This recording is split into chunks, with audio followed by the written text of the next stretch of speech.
একটা নতুন দিন, একটা নতুন সকাল নিয়ে আবার আমি হাজির হয়ে গেছি। রাধে রাধে বন্ধুরা, সোনাস বিউটিফুল ব্লগে তোমাদের সবাইকে স্বাগত। আশা করি তোমরা সবাই ভালো আছো। শুরু করছি আজকেও ভিডিওটা কিচেন থেকে। একদিকে তো ভাত বসিয়ে দিয়েছি, আরেকদিকে হয়ে গেছে লিকার চা।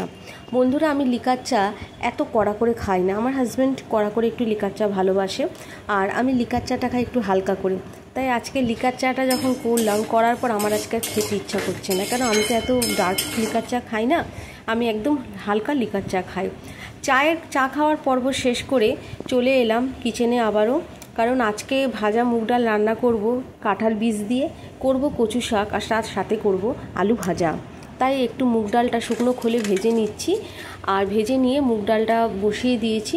আর এখানে কাঁঠাল বীজগুলো এখন কেটে নেব, কেটে নিয়ে টুকরো করা কাঁঠাল বীজগুলো ওর ডালের মধ্যে আমি দিয়ে দেবো। এই ভাজা মুগ ডাল খেতে কিন্তু খুব বেশ ভালো লাগে, আর তার সাথে যদি হয় গরম গরম ভাত। এই ভাজা মুগ ডালে কিন্তু হালকা করে আমি একটু মিষ্টি দেব। তাড়াতাড়ি করে আজকে করে নিচ্ছি। আজকে সকাল থেকেই কিন্তু আকাশের মুখ ভার, আর তার সাথে রয়েছে গুমোট গরম। এত গরম হচ্ছে না বন্ধুরা, কি বলবো, যেন গরমকালের মতো যেরকম গরম হয় না, ঘাম হয় খুব, ঠিক সেই রকমই হচ্ছে। এত গরম লাগছে। ভাতটা একবার করে নেড়ে নিলাম, কেন ভাতটা একটু বাদেই নামিয়ে ফেলবো। আর ওইদিকে তো ডালটা হচ্ছে। বন্ধুরা, শ্রাবণ মাস তো পড়ে গেছে, আর এইবারে শ্রাবণ মাসে 4টে সোমবার পড়েছে। তাই 4টে সোমবারই কিন্তু আমরা নিরামিষ খাবো। প্রত্যেকবারই এটাই করি যে শ্রাবণ মাসের সোমবার আমরা নিরামিষ খাই, আর যে কোনো একটা সোমবারের আগের দিন আমরা সংযম করি।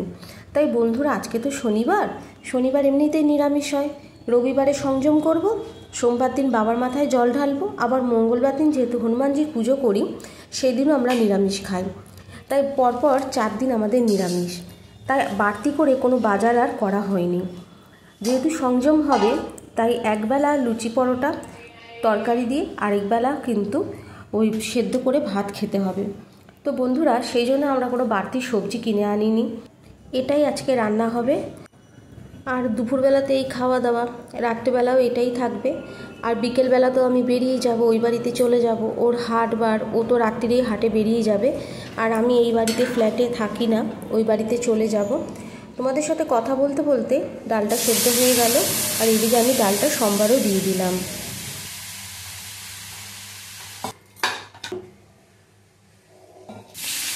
আর এদিকে বসিয়ে দিলাম আলু ভাজা।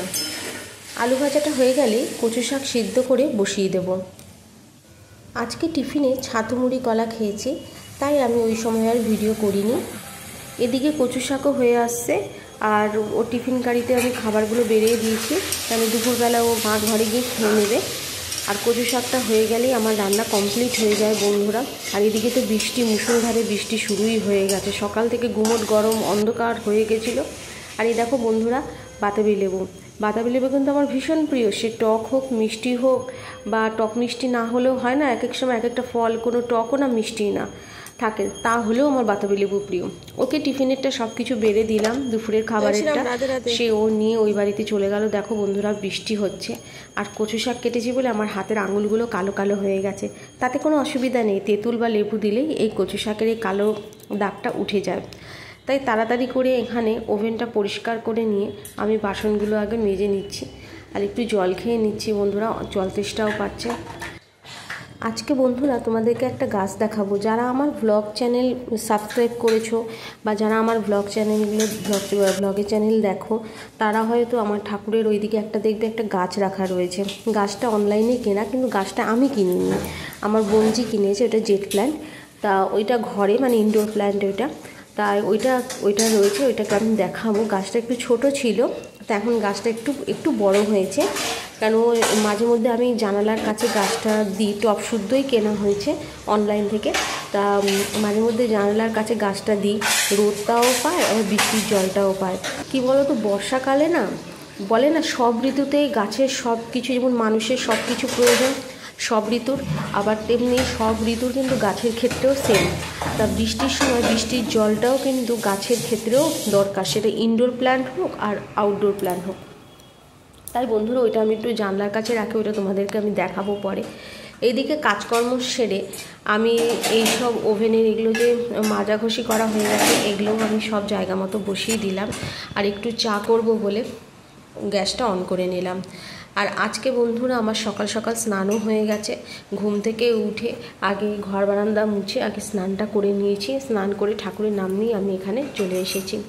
আর বলি যে বন্ধুরা ও যে পুজোটা দিয়ে দেয়, ও বারবার বলে সকালের পুজোটা আমি দিয়ে দেবো, তুমি এদিকে তাড়াতাড়ি করে দাও, কেন ওকে 10টার মধ্যে আমাকে করে দিতে হয় সব কিছু।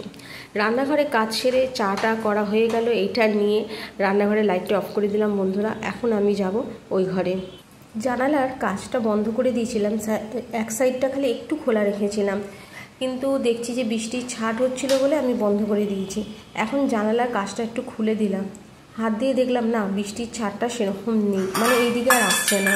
এইদিকে বৃষ্টির ছাট থাকলে কি ওভেনটা পুরো জল জল হয়ে যায়, সবই তো পরিষ্কার করি আবার ওভেন জল জল হয়ে যাবে। বৃষ্টির ছাটটা আসছে না বলে এইদিকে, তাই আমি জানালাটা খুলে দিলাম।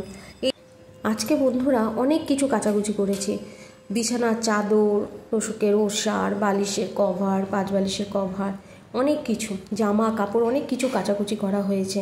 সেগুলো আর কোথায় রোদে দেবো বন্ধুরা, এই তো ঝমঝমিয়ে বৃষ্টি হচ্ছে, তোমরা নিশ্চয়ই আওয়াজ পাচ্ছ যে বৃষ্টির আওয়াজ কীরকম বৃষ্টির আওয়াজ হচ্ছে, তার সাথে বাজও পড়ছে। তাই জানালাটা বন্ধ করে দিলাম, বেডরুমে জানালাটা বন্ধ করে দিলাম, না হলে না আমার তোষকটা পুরো ভিজে যেত।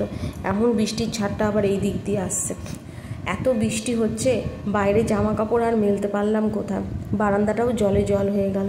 বিছানার চাদর যে খুলবো, একটা চাদর খুলেছে পাতবো, সেটাও পাতা হলো না। এই দেখো কত জামা কাপড় কেচেছি, সব পড়ে রয়েছে।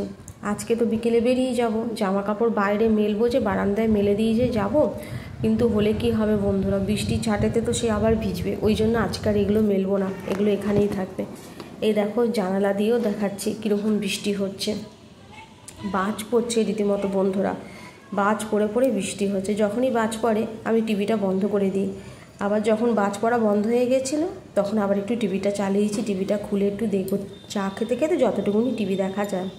এই করতে করতে অনেকটা সময় কেটে গেল। বারান্দায় গিয়ে ভাবলাম যে ছোটোখাটো কটা জিনিস অন্তত মেলে দিই, যদি বৃষ্টির ছাড়টা এদিকে না আসে। না বন্ধুরা, বারান্দা দেখছো কত জল, সে বৃষ্টি অনবরত হয়েই যাচ্ছে। তোমরা সে বুঝতেই পারছো, দেখতেও পাচ্ছ, শুনতেও পাচ্ছ কীরকম বৃষ্টি হচ্ছে। দেখো আমার বাইরে টবগুলো রয়েছে, টবগুলো একটু বৃষ্টির জল পাক। এই যে বন্ধুরা যে গাছটার কথা বলছিলাম না, এটা আমার বোনজি কিনেছে অনলাইনে, জেট প্ল্যান্ট। এটা আমার এখানেই থাকে, এটা ইনডোর প্ল্যান্ট একটা। তা একেও একটু বৃষ্টির জল দেবো বলে টবটাকে নিয়ে খানিকক্ষণ বৃষ্টির মধ্যে একটু ধরে রেখেছিলাম, বৃষ্টির জল পেয়েছে এই গাছটা। আর তার সাথে সাথে তো ঘরেতে একটু জলও দিই, নাহলে তো গাছ তো শুকিয়ে তো যাবে। আবার অনেক সময় একটু ইনডোর প্ল্যান্ট যদিও বা একটু রোদটা যেন গায়ে লাগে, তার জন্য আমি কিন্তু জানলার সাইডে এরকমভাবে একটু রেখেও দিই। দেখো আকাশের অবস্থা কী, শ্রাবণ মাস, বর্ষাকাল, হবেই তো বৃষ্টি বন্ধুরা বলো। এই দেখো বন্ধুরা, যেসব জামা কাপড় অনেকটা শুকিয়ে গিয়েছে হালকা হালকা ভিজে, সেগুলো কিন্তু আমি খাটের এই ছেদরির মধ্যে মেলে দিয়েছি। কি করব, কিভাবে শুকোবো, পাখা চালিয়ে দিয়েছি। আমার তো ঠাকুর ডাইনিংয়ে তো আমার ওপরে সিলিং ফ্যান নেই, টেবিল ফ্যান, আর টেবিল ফ্যানটার ভীষণ আওয়াজ হয়। আর টেবিল ফ্যানটা না সোজা না, একটু মাথাটা, টেবিল ফ্যানের মাথাটা না নিচু করা, তাই ওখানে মেললেও তো কোনো কিছু শুকাবে না, তাই খাটে হালকা ভিজে রয়েছে, তাই এগুলো খাটে ছেদরিতে মেলে দিয়েছি। নাইলনের দড়ি রয়েছে, নাইলনের দড়ি টানালে কি হবে, আমাকে বারান্দার দরজা থেকে নিয়ে নাইলনের দড়ি টানাতে হবে, কিন্তু আমি যখন বিকেলে চলে যাব তখন তার নাইলনের দড়িটা তখন আমাকে খুলে দিতে হবে, এই জন্য খাটের ছেদরির মধ্যে লাগিয়েছি, কিছু উপায় নেই। তোমাদের সাথে কথা বলতে বলতে অনেকটা সময় কেটে গেল। আমার এখানে বারান্দায় আমি এলাম, এসে নীলকণ্ঠ গাছটাকেও দেখছিলাম যে নীলকণ্ঠ গাছেও বেশ বৃষ্টির জল লেগেছে, বৃষ্টির জল লাগাটা দরকার গাছেতে। তা মাটিটাও দেখলাম যে না, মাটিটা হালকা ভিজে ভিজে আছে। আর ওইদিকে রেন লিলি গাছের মাটিতেও অনেকটাই ভিজেছে, কেন রেন লিলি গাছের মাটিতেও আমি বেশ বৃষ্টির জল দিয়েছি। আর এদিকে দেখো এই সাইডে একটা বিল্ডিং হচ্ছে, সেটার কাজও বন্ধ করে দিয়েছে, এত বৃষ্টি হচ্ছে। হাতে যে সবুজ চুড়িটা পরেছি সেটাও তোমাদেরকে দেখালাম। আর এই চুড়িদারটা কিন্তু আমার, এটাও কিন্তু অনলাইনেই কেনা। তো আমার বোনজি বলছিল একটু নৈহাটি বড়মার মন্দিরে যাবে, যে এই চুড়িদারটা পরে যাবে আমার, তাই বের করেছিলাম এই চুড়িদারটা নিয়ে যাব ওখানে। বৃষ্টি পড়ছে তো, তাই পাপোশটাকে ঘরের ভেতর ঢুকিয়ে দিয়েছি। তোমাদের সাথে কথা বলতে বলতে ওইদিকে বাতাবি লেবুটাও ছাড়িয়ে নিলাম। এখন বাতাবি লেবুটা খেয়ে নেব। বাতাবি লেবু আমার খেতে খুব ভালো লাগে।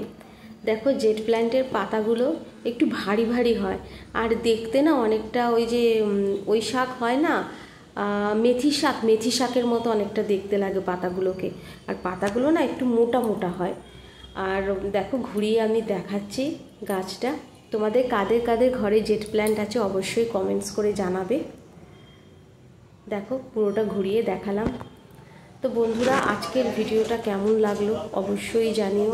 আমার চ্যানেলটিকে সাবস্ক্রাইব করো, লাইক করো, শেয়ার করো, কমেন্ট করো। তোমরা কমেন্ট করলে খুব ভালো লাগে। তোমাদের সাপোর্ট ছাড়া কিন্তু এগিয়ে যাওয়া সম্ভব না। তো প্লিজ সাপোর্ট করো। আবারও একটা নতুন ভিডিও নিয়ে তোমাদের সামনে হাজির হয়ে যাব। আজকের মতো এই অবধি। রাধে রাধে।